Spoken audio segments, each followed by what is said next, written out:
Dobré odpoledne, po třetí už dneska teďka to tady prořídlo nějak. Let me switch to English because we will have international speakers again. Welcome you to the fourth panel today, which will be on the topic, why should we care? What are the implications of disinformation? And you have two brilliant speakers, my ex-colleague from Brussels, Finn, Anneli, Ahonen, currently with the Cardiff University.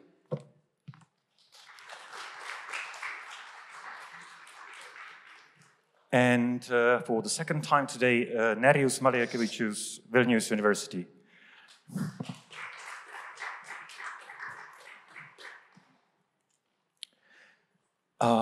We wanted to have a panel on like the security, military dimensions of the disinformation threat, but I also thought we should add the real-life implications, not just the abstract security. So you know about the Pizzagate conspiracy where Edgar Welch drove all the way from North Carolina to Washington, D.C., and he started shooting from a rifle in a pizza restaurant because he was persuaded that there is a pedophile conspiracy.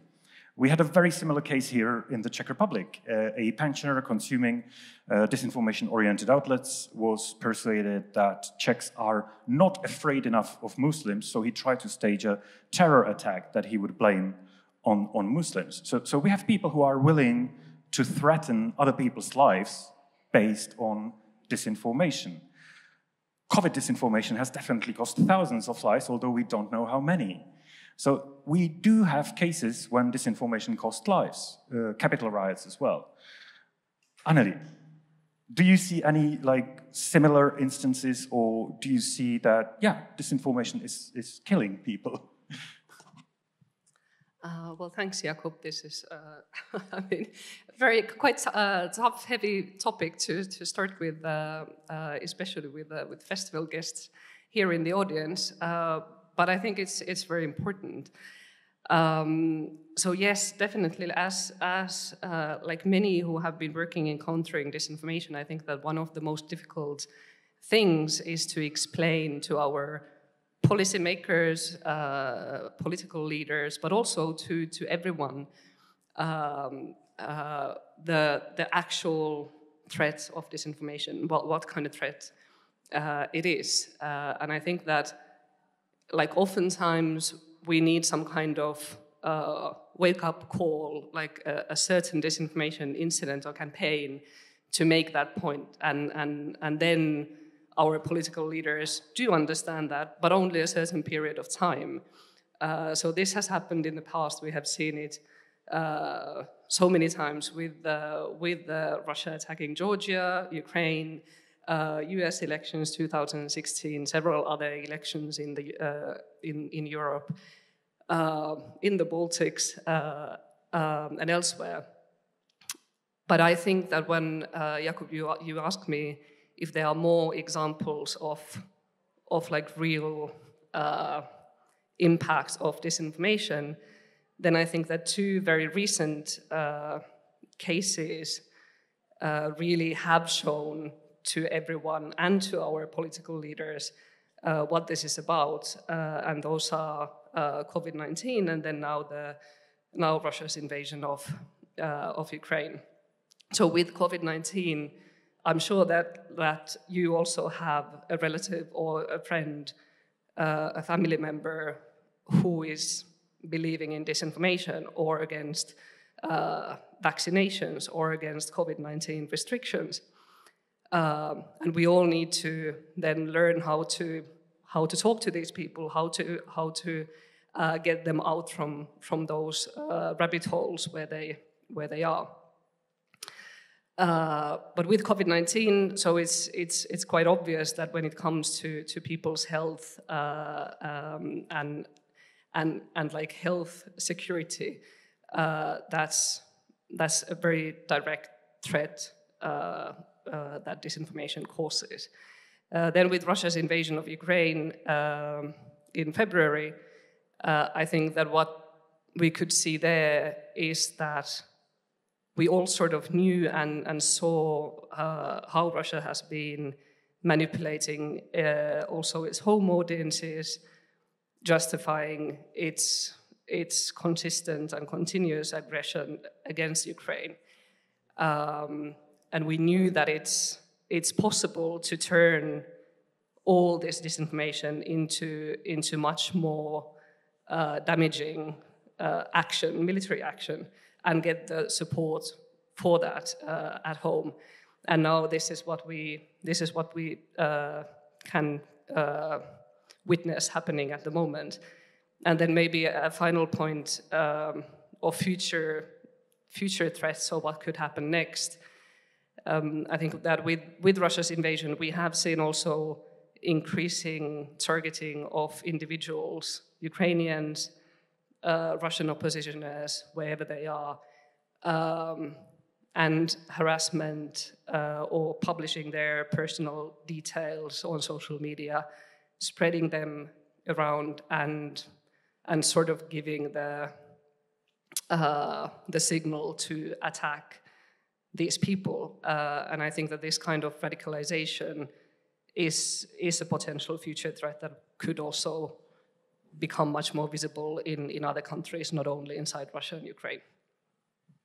I remember that Timothy Snyder, in his Road to Unfreedom, he was showing stories from Ukraine where soldiers in 2014 were coming to the east of Ukraine, quoting this disinformation about the crucified boy. You know, we had to come here because you crucify children, you evil fascists. And that was actually another proof that some people are willing to kill other people because of a lie, because of a disinformation. So if we move on from these rather, you could say, tactical examples to the more strategic dimension, Nerijus, so how does disinformation fit into this military/security thinking of the Russian Federation? Is this actually the desired effect they are looking for? Like, for example, dead people or bigger damage done by a pandemic?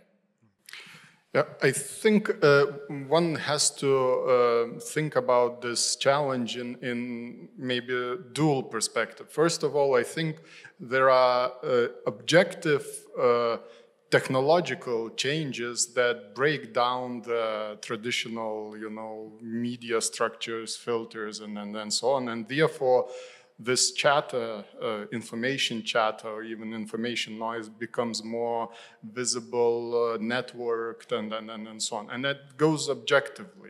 Therefore, there is no, institutional media authority anymore to kind of review, recheck, and so on.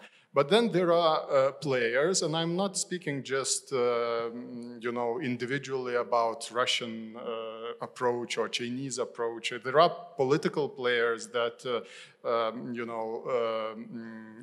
use this opportunity, and they simply,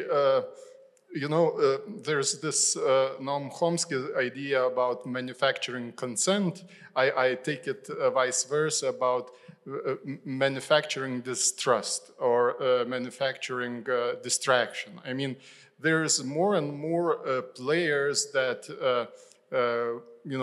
wash out the facts, the truth, and so on. And they are doing this, simply benefiting for their, goals, political goals, Russian, strategic goals, for example, and so on. So I think, if we look into it systemically, there is this objective reality that makes many multiple actors, use this opportunity for their benefit. And, when you asked whether this and how disinformation kills, I would say it kills and it makes kill. I mean, if we look into the Russian aggression in Ukraine, the soldiers are indoctrinized to be killing Nazis, right? Nazi regime to free Russian speakers and so on. And this, narrative is put as a top kind of a direction to achieve those goals. When we speak about how disinformation kills, it kills, I think, in two ways. There is, long dying and a quick kill. I mean, what I mean by long killing is probably the way, if we remember, the tobacco companies hired lobbyists and players, you know, a century ago to kind of build up distrust in scientific fact about smoking.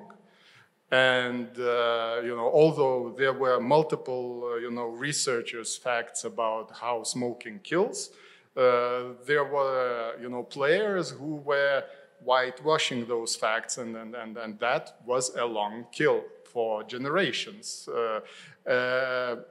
It can be interpreted the same tradition with climate change, where you have multiple players, you know, building distrust in this because of economical benefits and many others. But then there is a quick kill by disinformation, and I probably would have several examples. One of those definitely is related to COVID disinformation, and the case where in Iran, you probably know this case where around 700 people died because of alcohol poisoning, because there was this rumor spread that, you know, you can heal yourself from COVID by drinking alcohol, and the alcohol they drank was simply methanol, right? The poisonous alcohol, and there were multiple poisonings and so on. So disinformation kills. It's not just a problem with you know, hazardous outcomes.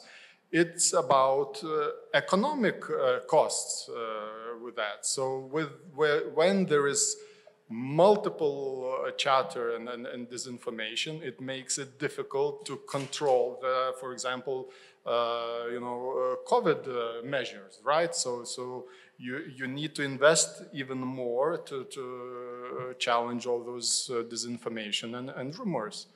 And I mean, from maybe our Lithuanian perspective, looking already into Russian strategies in this, we have multiple, you know, endeavors by multiple activities or active measures by Russia to challenge our defenses, NATO defenses in the Baltics. So starting from 2016, 2017, we had very interesting cases of disinformation against NATO troops in our territory.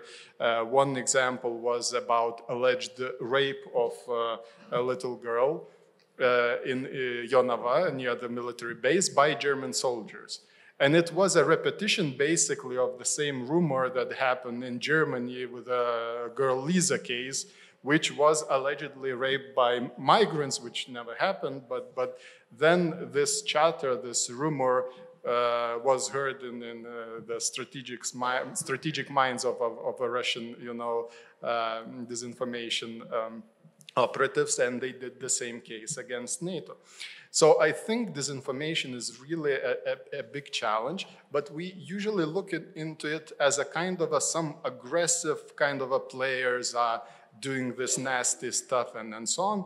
And I think we miss the objective reality, how disinformation more and more becomes an objective problem because of the changes in the whole media environment and so on. And therefore, ergo, I go forward with this manufacturing of distrust idea, right? That it's you can really work hard on that, and then you have the breakdown of traditional authorities, institutions, and trust.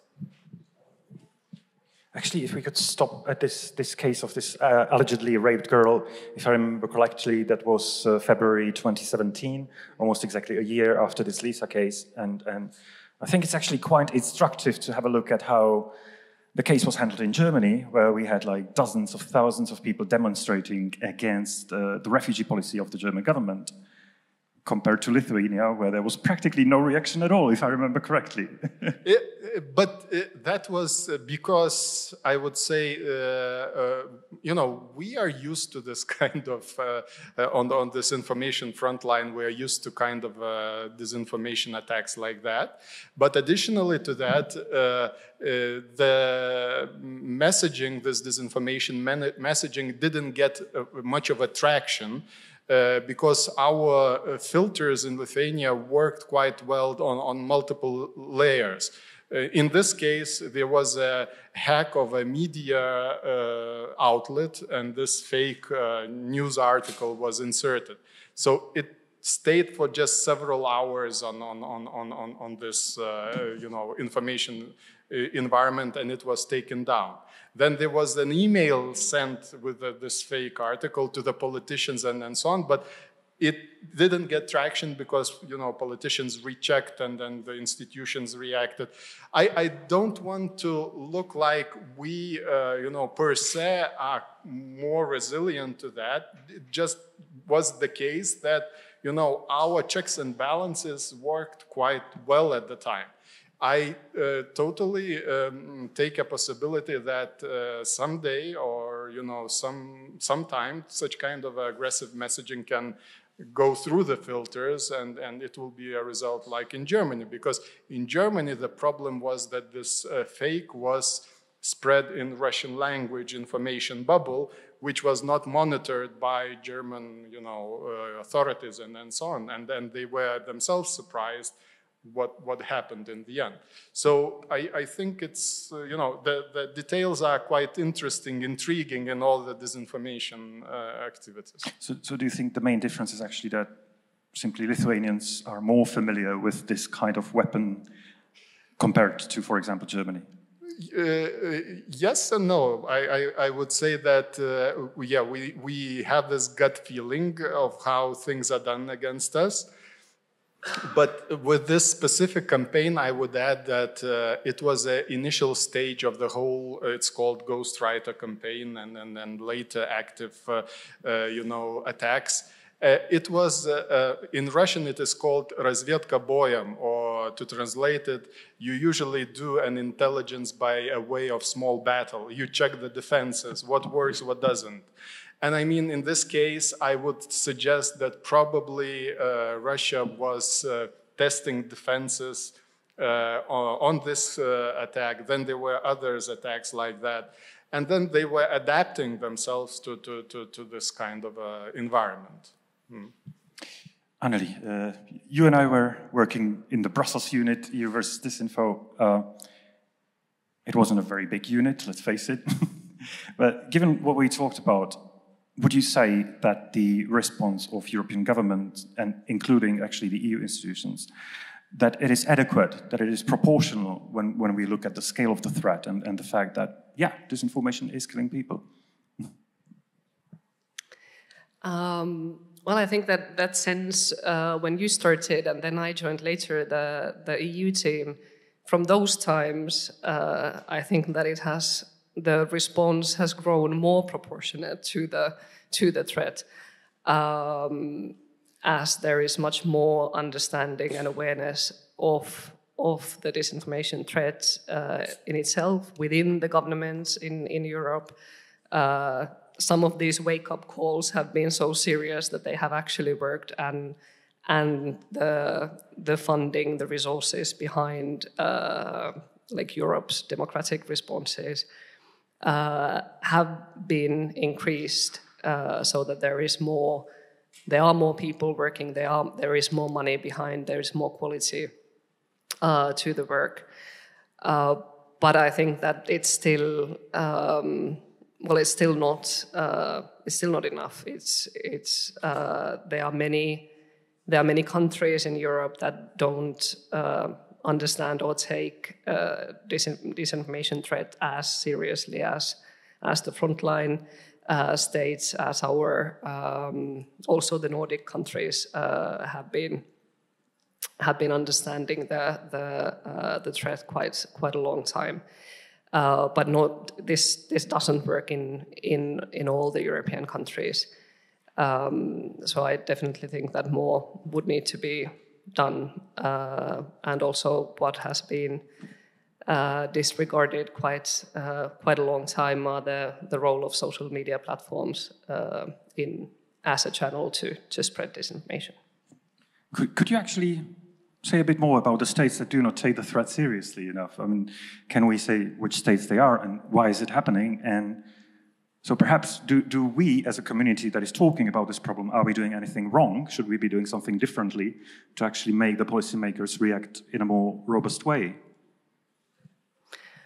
Well, I mean, there are ways how to increase coordination and cooperation between the countries, but then the local situations are so different that I think that every country still needs to find their own solutions and their own way to approach this. That there will not be a universal way to where the whole of Europe can somehow fight disinformation in exactly the same way, but not to. It's difficult for someone from a former EU official to point any fingers at any other EU member states, but I think that, for example, the problems that have been in the media landscape in Italy have become very visible during now Russia's invasion and the way how Russian propaganda is infiltrating the mainstream media there. So these kind of quite obvious problems, I think, that would need to be urgently tackled. And we'll be talking about the reaction of European governments and European civil society on the final panel. So maybe back a bit more to the military security angle. In some of the Russian strategic documents, you would really find that information is the first phase of a more kinetic war. Recently, I was in Slovakia, and one of the security experts there was telling me that what some of our decision makers do not understand is that we are already in this war, and that in case we lose this informational phase, the kinetic phase might come. Do you see it similarly? Is really information already the first phase of something that we are currently seeing in Ukraine? And is it really a threat that in case we lose this information phase, something worse might come? Well, if you really go into deep dive into Russian military, theory and documents on the non-kinetic, kinetic, that's the probably outcome that you would read. That basically they consider using, not kinetic means as a way of, military strategic operation, and in the end, if you achieve your goals by those non-kinetic means, information-wise and others, then you don't need to use hard military power, and then you achieve your goals. I mean, in many ways, this is how the war changed historically. I mean, traditionally, if you look into First World War, Second World War, history of wars, there were usual those declaration of war or ultimatum, right? Like a genre in itself. If you look into contemporary wars, you don't have this war routine anymore. I mean, in multiple wars, you have it start in different ways, and only later, you have tanks rolling in and so on.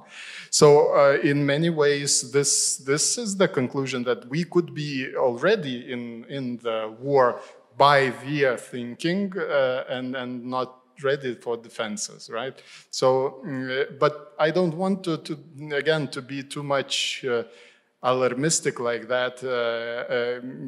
Their reality check in military terms and in information warfare terms in Ukraine ended up in shatters in many respects. So that doesn't mean that we are per se already losing it. We could be in the war, but maybe we will, I don't know, wake up in a timely manner, hopefully, yeah. And in this regard, should actually, the Russian state pseudo-journalists like, Dmitry Kiselyov, Margarita Simonyan, should they even be called journalists? Should we rather call them soldiers of the army of Russian Federation? I mean, not maybe to the extent of, soldiers in the army, but definitely not the media, not the journalists, and so on. I mean, if we would look into the history of Russian war in Ukraine starting by 2014, we would have 2013 time period where before the invasion there was this grand reshuffling of the whole Россия сегодня and all the Russian media system, basically weaponizing it institutionally for the war purposes later.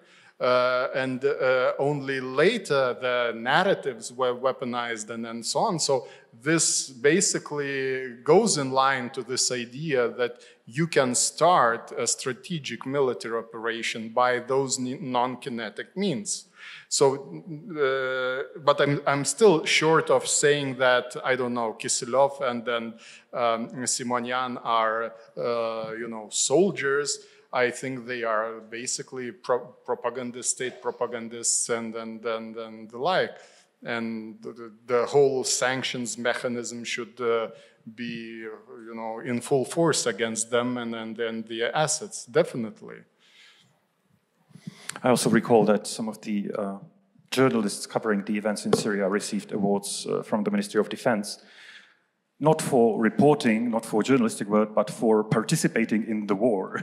So it actually seems that even the Russian military makes it quite explicit that the people working on information are participating in our wars. I mean, I'm just continuing on thinking on such kind of, media personalities in Russia. I usually call them, there is even this information desantura in Russian terms, where guys like Steshin, Kots, I don't know whatever those names say to you, but those are the, Russian info warriors in Russian aggression in Ukraine. They basically do reports for Russia Today and other assets, but they usually end up in places to report before the fighting starts. Ergo, I call them info desantura because by appearing, when guys appear at those places, you can have a guess that things will become hot. And with this new phase of war in Ukraine, you, for example, have Steshin, who ended up in Donetsk doing reports for Komsomolskaya Pravda and basically getting ready for this new phase. Yeah, so I definitely consider them, being part of war effort. And even going further, we are now having basically implosion of Russian assets in media assets in Western, information space, meaning that we are banning Russia Today and so on. And we are having a very difficult discussion in the West that we are probably, on the brink of going into freedom of speech and so on. And I would consider thinking that those actions against those players, against those channels, is not, the argument is that they are being sanctioned because of their war effort. And it's not a discussion about different opinions, even propaganda and so on. They are being closed because they are sanctioned. As economic entities are being sanctioned that help war effort and so on. So I think this is an important twist in discussing, all those issues with Russian propaganda assets. Anneli, could we talk a little bit about Finland? So we already know that Lithuanians are taking this matter extremely seriously. They are working on it on multiple levels. Finns also don't take the Russia threat lightly, but it didn't seem to me that there is the kind of same philosophy as in those Baltic states. Maybe it's because you feel a bit more safe, your army is bigger. Now you will be joining NATO, so it will be even stronger. How does Finland perceive the threat of Russian disinformation? Well, I think that Finland has, due to its history, there is quite a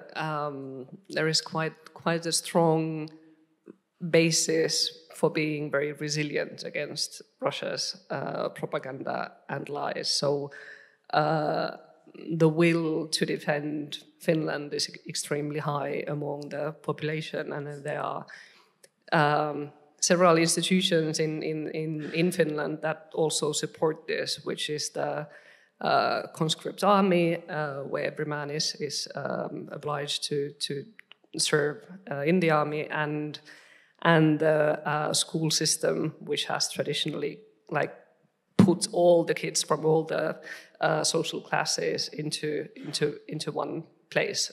So there are no elite schools or working class schools.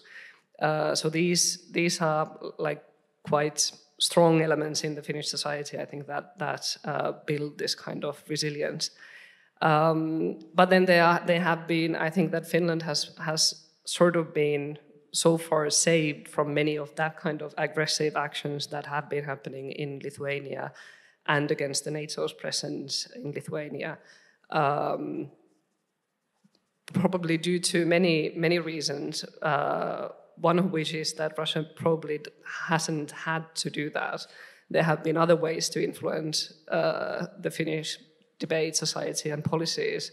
There was still, until 24th of February, a nuclear power plant project in Finland, which was fully funded by Russia, fully in cooperation with Russia. So these kind of massive economic benefits and common joint projects, of course, give much more benefits to Russia than small disinformation campaigns. But then there are also other things, like Finnish language is quite difficult to learn for any foreigner.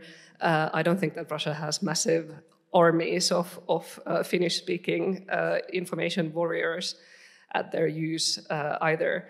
So Russian propaganda in Finnish is often quite really low quality, which also, but there are ways to go around it. So you can always use English language versus today. Was it also the reason why actually the Finnish Sputnik shut down after a few months because the quality of the language? It was really bad. Yeah. It was really bad. I don't think they managed to. Basically, we should wish for a more difficult language. Yes. But then you also don't have, there is also no Finnish language expertise in Facebook or Twitter or YouTube. So that's the other downside of that. But on the other hand, Lithuanian also isn't the easiest language, is it? So, but our problem is that majority, older generation knows Russian, so it overlaps with the Russian language propaganda that is basically on all Russian info space in the Baltic states. So I mean, it's a constant. Technical challenge for Russian propaganda. I mean, there's technical and creative psychological challenge from, strategic thinking of propagandists. You need to have an outreach for the audiences technically. So that means you have to have channels, you have to have, language, and so on, skills. And then there is this creative part, how you really spin the stories that are beneficial to you. So, I mean, you choose those different divisions or you choose different topics and so on.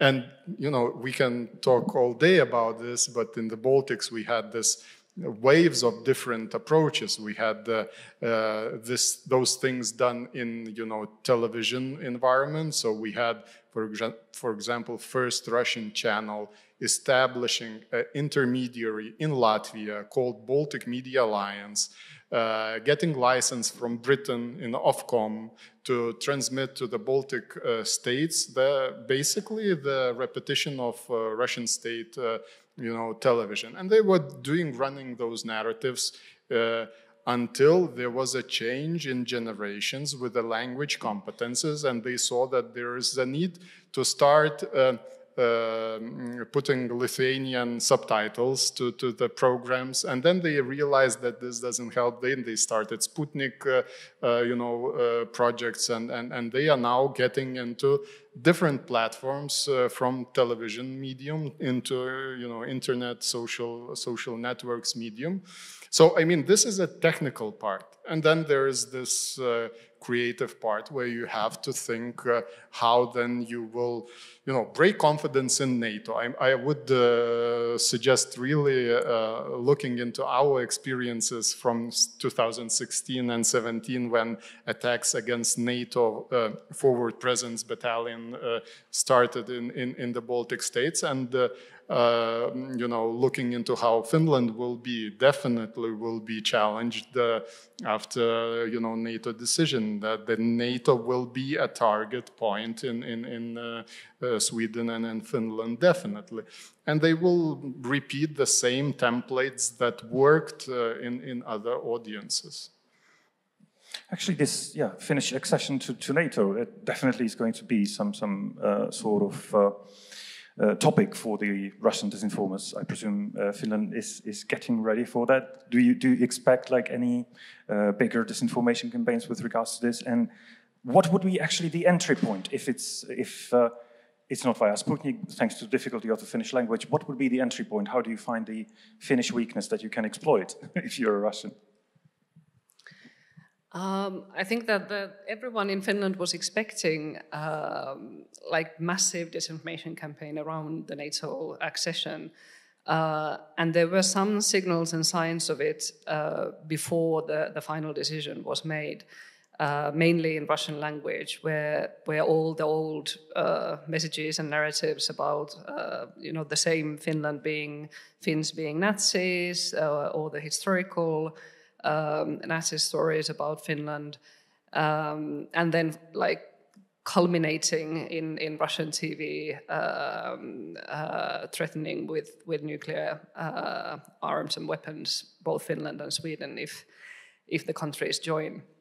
So this is what happened before, like in the preparation time. I don't think they had any resources to run a real influence campaign against the NATO accession. So that was I think that was Russia's weakness, actually. But now when it's happening, I think that there has been a bit of silence from Russia's side now. Maybe they are collecting their energy for some future campaigns. Or maybe there's something happening which is not visible for us, what we can't see. But that has created, I think that is one of the vulnerabilities, that there was like a lot of tension before the decision was made, and people were very prepared for any types of attacks. But now when there has been silence, people feel a bit relaxed and are feeling more like comfortable again. And that's probably the time to come up with new actions.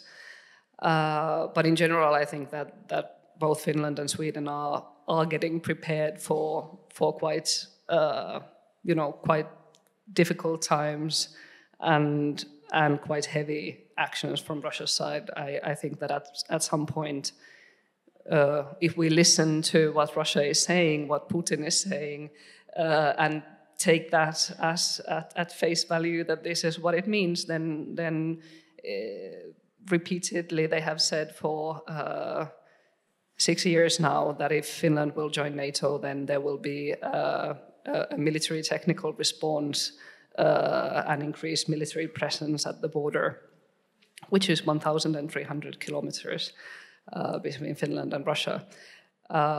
But I think that what is very good to be prepared for is exactly the types of ghostwriter campaigns that Nerijus was referring to, so which haven't been happening against Finland yet. So combined hacking and disinformation campaigns, that could be one way to get into the Finnish debate. I think that's what Russia would be aiming at, is to get into either Swedish or Finnish domestic debate and work through the weaknesses.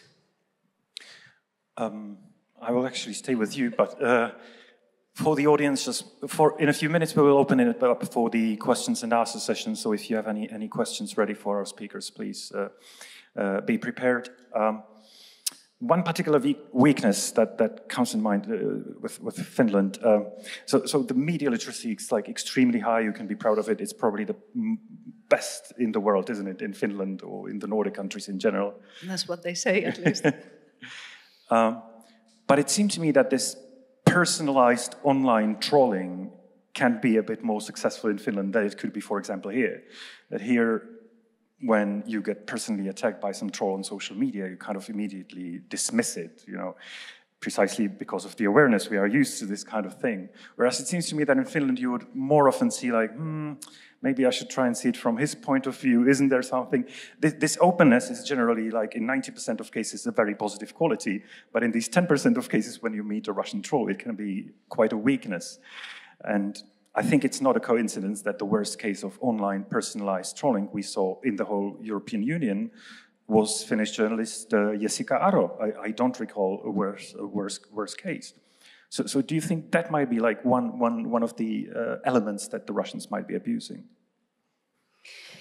Yes, I think there's truth behind that claim. I think that it's also like an opportunity to see where Finland is going, because many of the things that have become real problems in many other countries, like polarization and increased divisions within the society, and all the social media platforms that are sort of accelerating that development, I think that's lacking behind in Finland. So it has been, Finland has been more, there has been more cohesion and more trust in Finnish society, and these divisions have not really been that big. But now we can see what will happen in the future, if this will also be the future for Finland.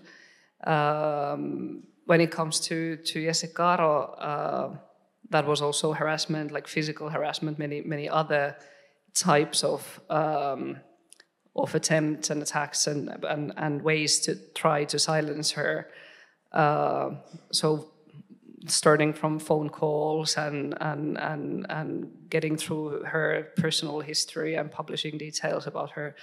So all of that was sort of happening at the same time.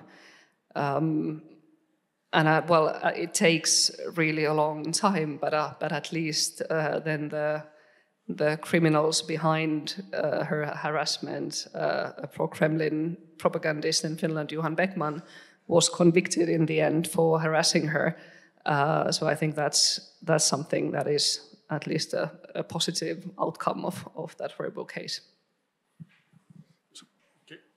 Can I react to the topic of trolling? I think the specific cases are very interesting, but I think in Russian Kremlin's perspective, they are putting this trolling on the strategical level in many ways. I mean, it's a kind of old school active measures done with new technologies, and the active measures were basically to attack, discredit someone, by physical means, and now you have all the social network technologies to do that.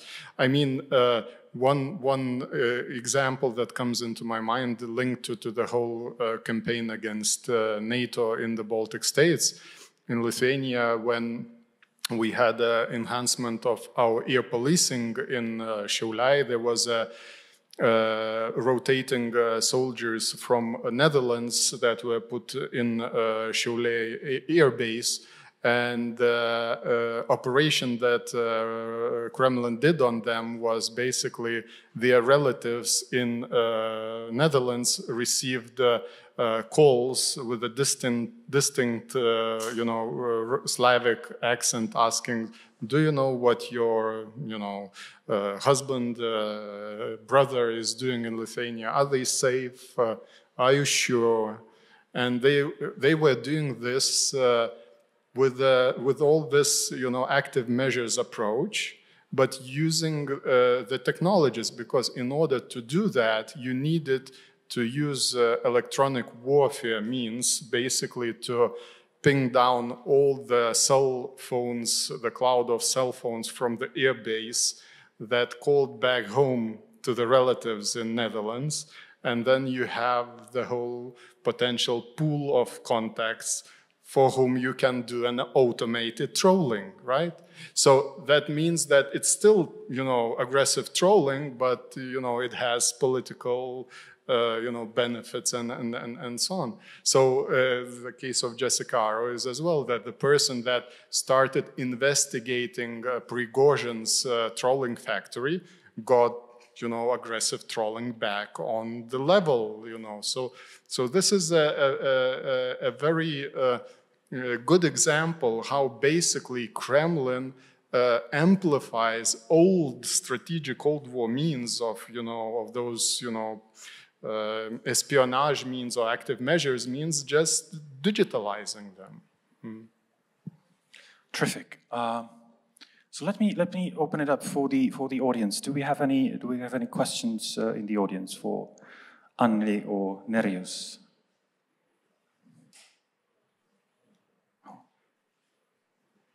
No? There's one in the back.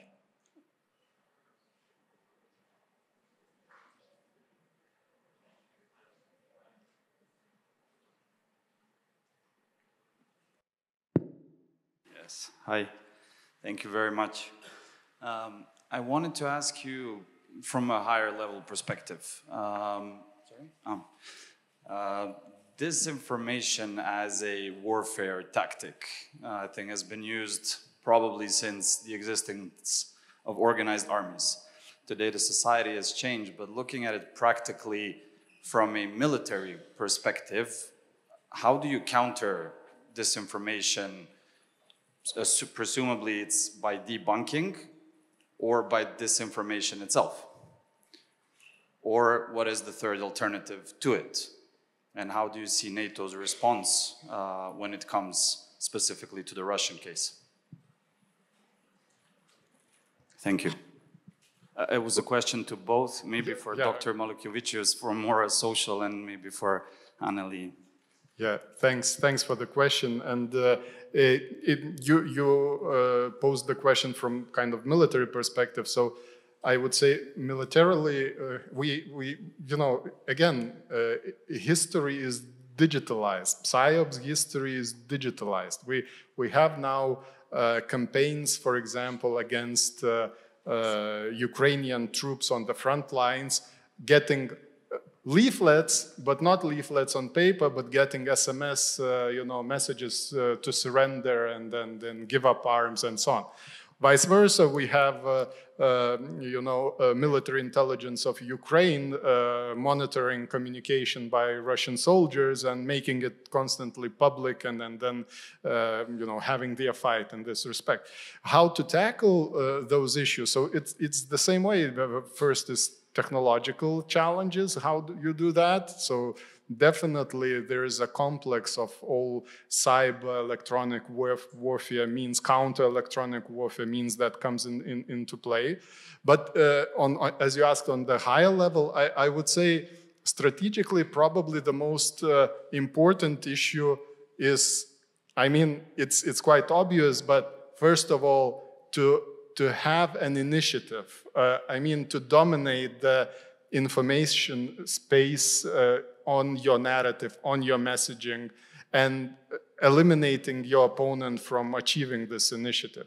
To give you an example, basically the traditional example in the case of Ukraine war was before the February 24th, the initiative by Western and American UK, communication on the prepared, operation.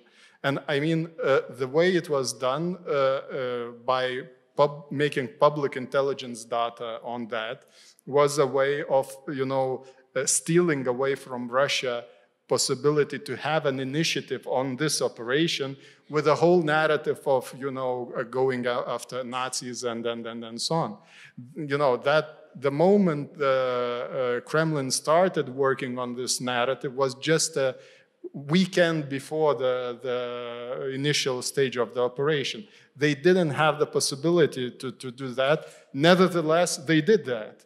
But in this propaganda battle, they ended up deceiving their own soldiers on the causes of, or the military operation preparation, because they were communicating that they are doing military drills and so on and so on. In the end, we had the Russian soldiers in Ukraine being taken captives, and they were saying we were thinking that we are in military drills in those initial stages.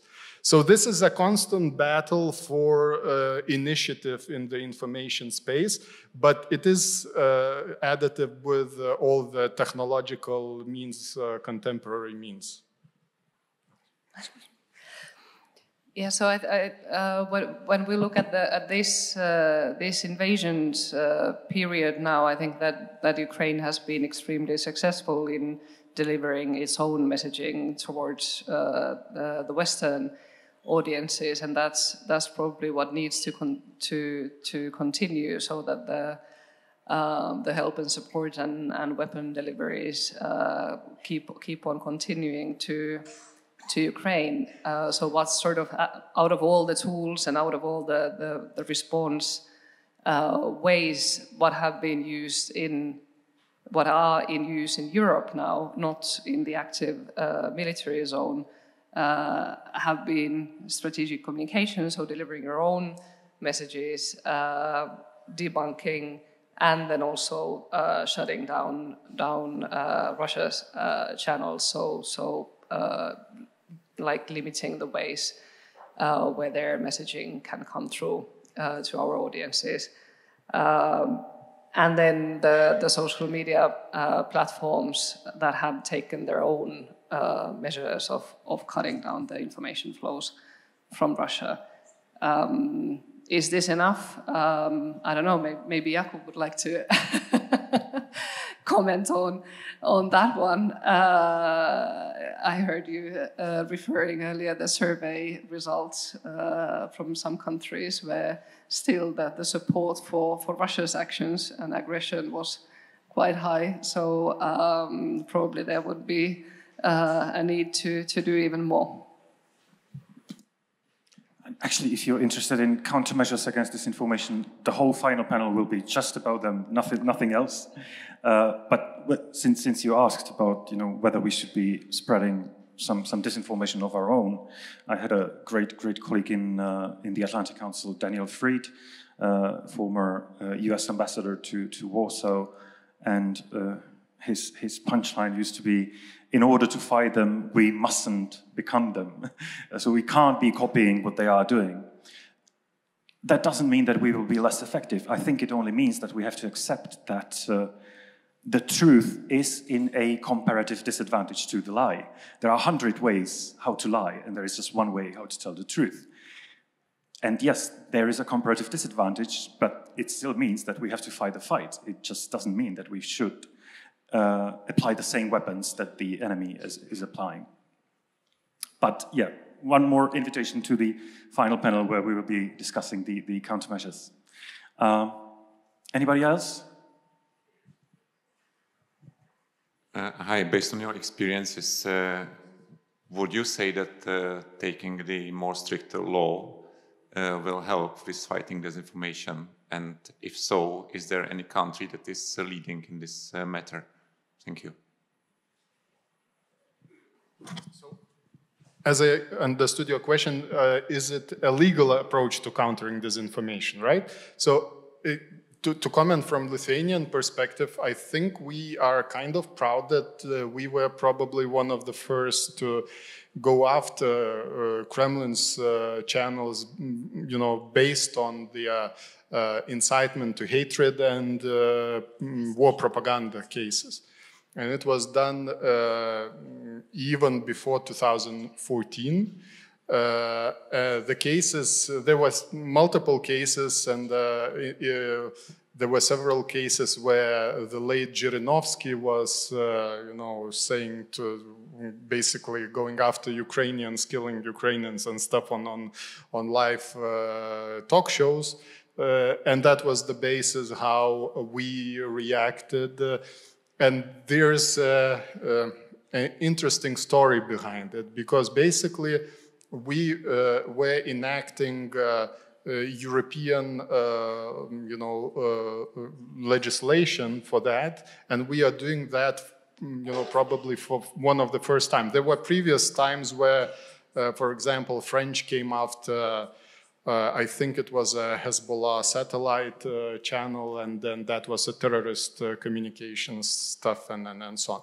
And we went after Russian TV channel, and the basis was because of incitement or hatred. There's a clause in the directive, but the problem was that the channel was registered back then in United Kingdom, and that is the whole story of this, there is this financial offshoring, and there is this Russian media offshoring. Entering European media market basically just in order to use all the media freedoms and to make it complicated then to go after them. But we went the whole procedure. It took some time. Our court took action. Then it was approved by European Commission, and that became a kind of a template later, and then Latvians reacted later, and so on. So we were basically one of the first ones to go. But that is a very interesting story of the whole Russian media offshoring case. Yeah. Well, maybe shortly. I think that in many cases, the legal initiatives against disinformation have proven to be quite problematic. So the ones that are based on regulating the content, like in Germany, there is a law that requires to take down and delete, remove from social media platforms hate speech. In France, there was is a law on banning fake news just before the elections in a certain period of time. And I think that both of these initiatives have quite big problems. They are problematic. But then the ones that are based on sanctioning the organization, I think that those have been more successful, or that's sort of the easier way to go around regulating disinformation. And Finland also, there was this very same pro-Kremlin propagandist Johan Beckman, who harassed journalist Jessica Aro. He tried to buy a radio station in Finland, and he was banned from buying it based on national security concerns. So I think that there are ways to find ways to regulate disinformation, but just they are often some workarounds on the topic. But if I may, just a short remark, I mean, that's a whole story of how different our environments are being corrupted, basically, by, be it Russian, energy companies, be it Russian media companies, and so on. And in the end, we suffer, right?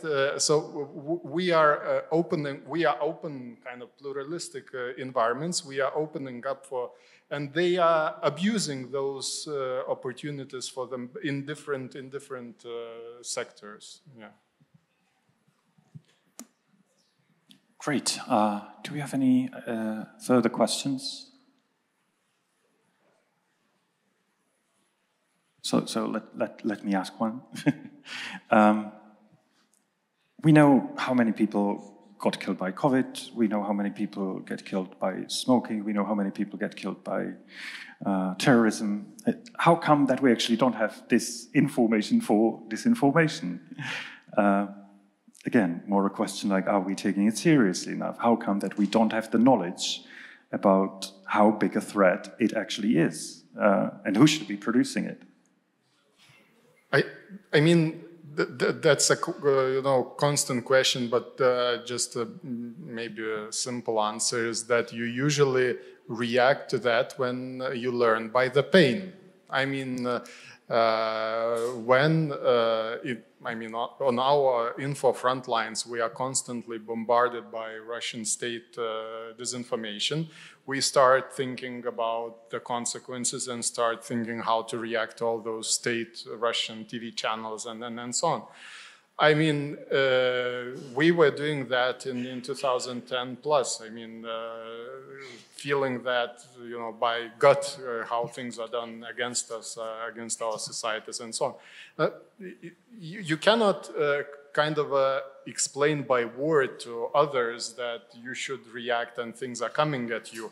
When Americans felt that through the, muddling in elections and all this stuff, yes, it was a political issue as well, but then they started reacting, thinking about it. When, Germans had the Lisa girl case in Berlin, they realized that they have a problem in the whole Russian information space and so on. So, I mean, I'm not optimistic on that. You learn by the pain. And in this respect, as more and more Kremlin is pushing, the more and more we are reacting. I mean, this is the case even in NATO perspective.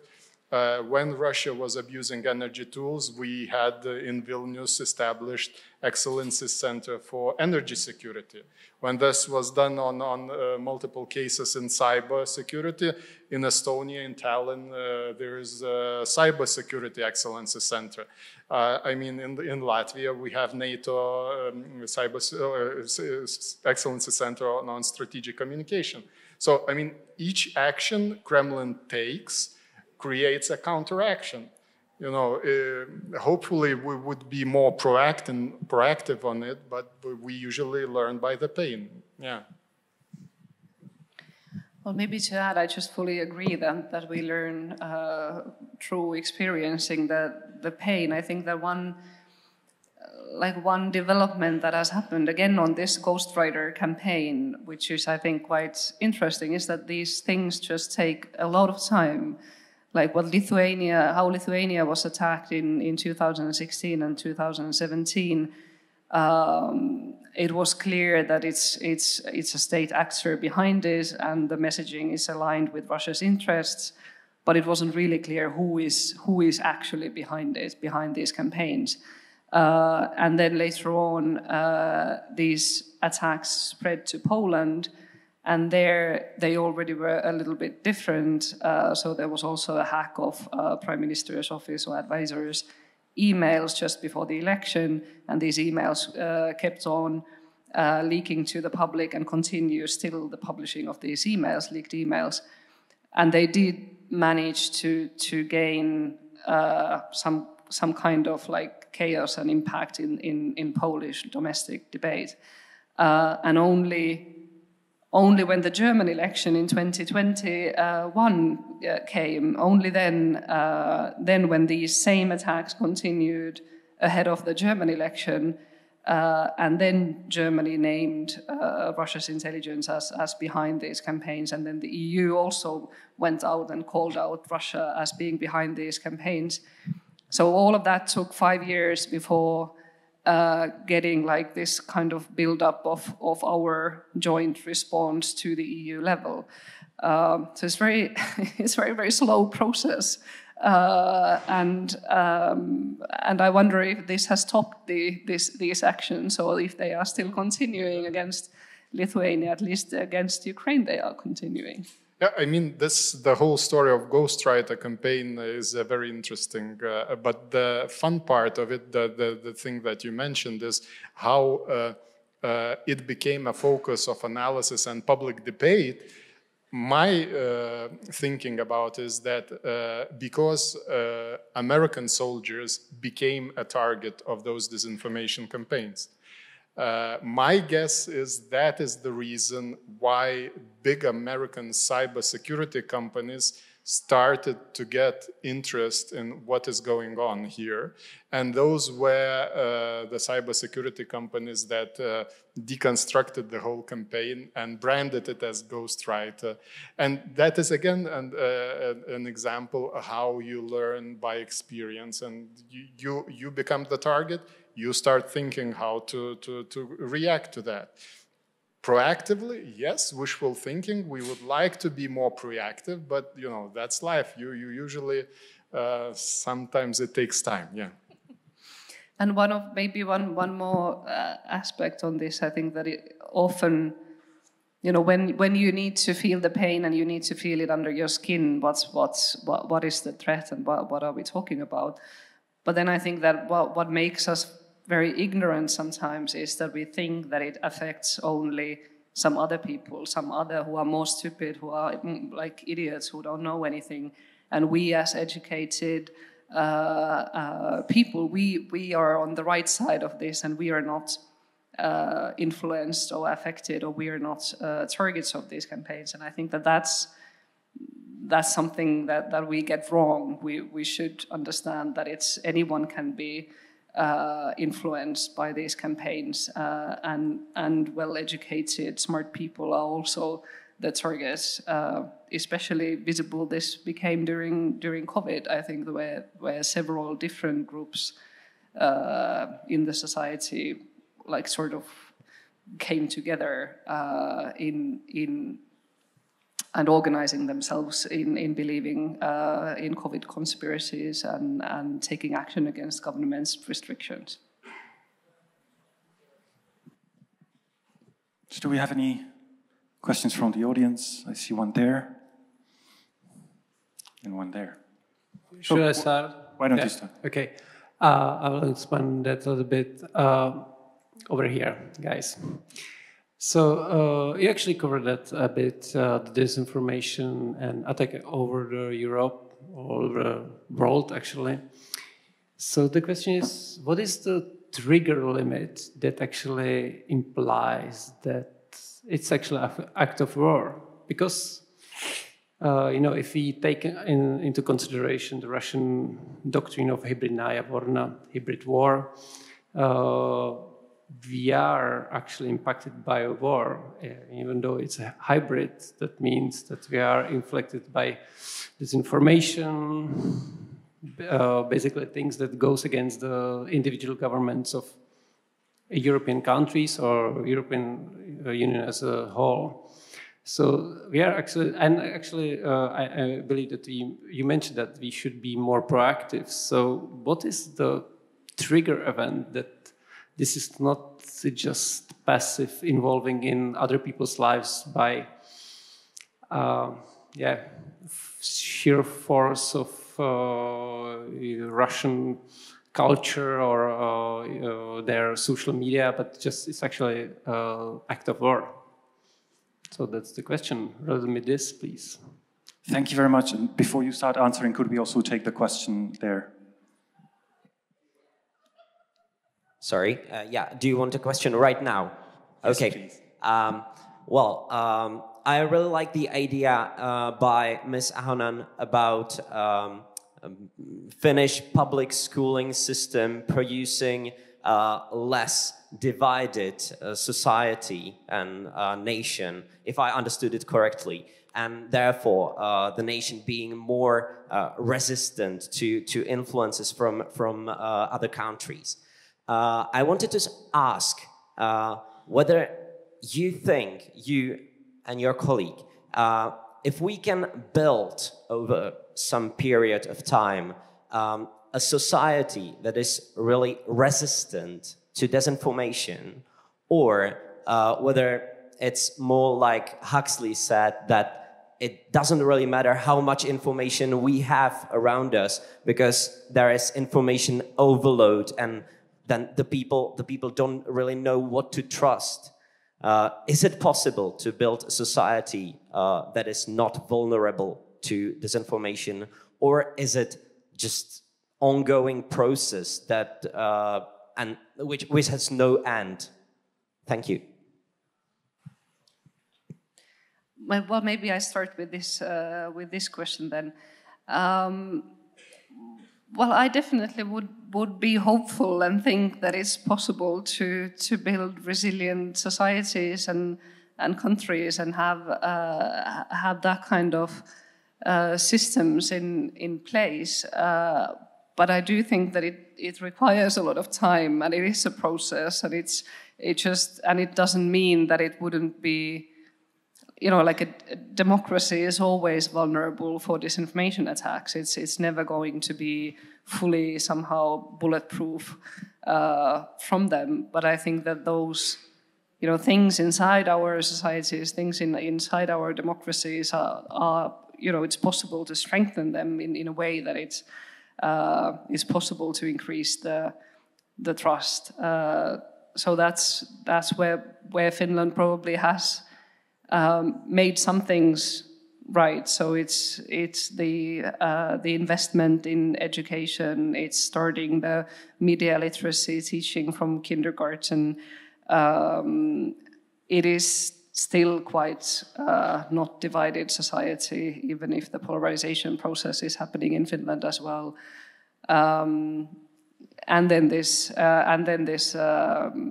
conscript army is a place also where this kind of societal cohesion is being built. So these are things which require probably resources and money, but is possible to replicate in other countries. So maybe it's good to finish with this hopeful end note. Maybe I will start with the other question and come back to your question. With the issue of whether disinformation could be an act of war, I mean, it's a challenge. To illustrate it, it's a constant challenge with cyber warfare, how to interpret cyber attack as an act of war. And this ends up in rhetoric. We had, for example, John McCain in Lithuania years ago in public speech speaking about Russian cyber attacks against United States as an act of war that needs to be, counteracted and so on. But, he was not in the position to declare this as a kind of act of war and then defend from it. But that's the same with the disinformation. It's always part of the war. And it usually starts before it, because you dehumanize your opponent to make it easier to kill. Then you create a false pretext to start an attack. And that, happened throughout the history. And then you continue throughout it, during the war, like with the Russian strategy to speak about fakes in Bucha and then everything being fakes, and then creating a debunking projects on Russian state TV to debunk the Ukrainian fakes and so on. How you tackle maybe relates to your question. I think in the end, I think it's an utopia to think that we can live in an information-wise sterile world. I mean, we in Lithuania had quite an interesting time back years ago where one mysterious Russian author, basically in propaganda outlet, but by invented name and surname, wrote each week a kind of opinion, ads on different topics, with the propaganda twists and so on. And he had one article when we started challenging Russian state TVs because of their hate speech and so on. He had a title that was called, I will say in Russian and translate, «Тоталитарная жажда информационного комфорта». To translate it, a totalitarian urge of information comfort in Lithuania.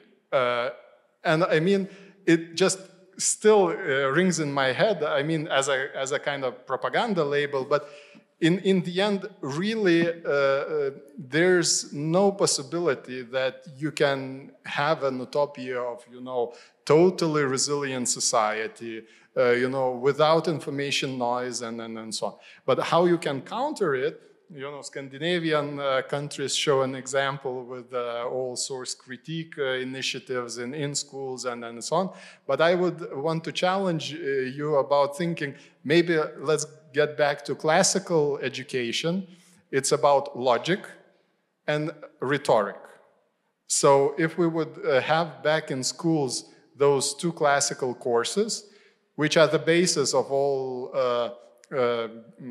manipulation of information, logical falsities, and all the rhetorical, creativities, then we would have a better, maybe resilient society in the end.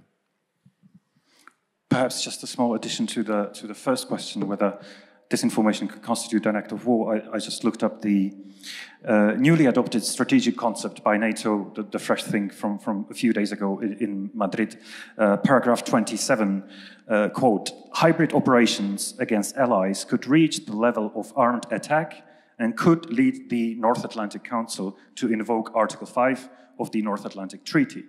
So there's been definitely some development, and it currently looks like, yes, disinformation could theoretically constitute an act of war. However, there was a similar thing about cyber operations. I believe it was the summit in Wales in 2014. As far as I know, nobody has invoked Article 5 because of cyber attacks, and we surely had some cyber attacks since then. So theoretically, it is somewhere there, but we probably still have yet to see whether it will be ever used. Okay. Nerijus, Anneli, thank you very much for your answers. Anneli, you will stay here with me for the next panel, and Nerijus, you're free to go. Many thanks to the audience for the questions as well.